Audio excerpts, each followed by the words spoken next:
Hey, we're talking about compassion. What is compassion? Latin means with feeling, with passion. And I think we can have compassion, but we certainly want to receive compassion. Have you ever experienced someone giving you compassion and you were so grateful? Think about that. Of course, probably put that in the comments there, but I want to talk about Jesus having compassion. Jesus having compassion for us and what that looks like. So we've been doing this series a little bit, and we're looking at Matthew 15, verse 32, and it says Jesus had compassion on the crowd because they didn't have food for like 3 days. And I love that whole idea because it's this real practical. Like Jesus steps into the practical living and expresses compassion. And I think that is so essential for you and me. Like just the practical living that we do day in and day out. Whether it's compassion in an airport when everybody's crushed into this little tiny train, you have like compassion because we're all squeezed together. Whether he has compassion for us when we haven't had good sleep, when we haven't had access to healthy food, when we haven't had time for our bodies to recover or to have rest. Jesus has compassion on the practical things in our life. Practical things where there's too much. And I think it's really interesting. This crowd had been following Jesus for 3 days. And I love that because it's this idea that they want to be around Jesus even more than they're concerned about what they eat every day. That's a really powerful thing to think about.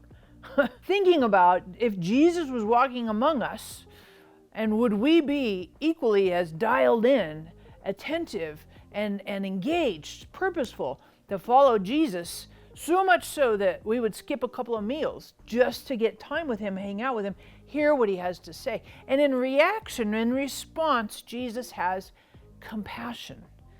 And I love that Jesus has compassion because that compassion compels him to meet practical needs. And so he tells his disciples, they haven't had anything to eat for 3 days, and I'm concerned that if we send them away, they're going to faint on the road.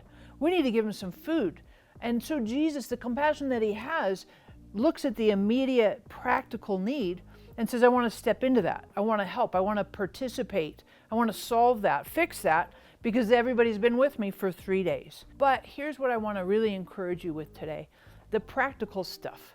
The practical things in our daily living, getting the oil changed in our car, making sure we're grocery shopping, making sure that we have time to do the things that are practical. Laundry. I was doing laundry and I've been in a really busy season, and trying to do laundry was like, woo, trying to squeeze everything. But Jesus has compassion for us and steps in to meet those practical needs, to give time when you didn't expect it, to help you squeeze in a little extra money to get the groceries that you need, to help you have the opportunity to change it, just the practical things of daily living. Jesus has compassion for us, but then I also think it's important for us to turn that and have compassion in the practical things for the people around us.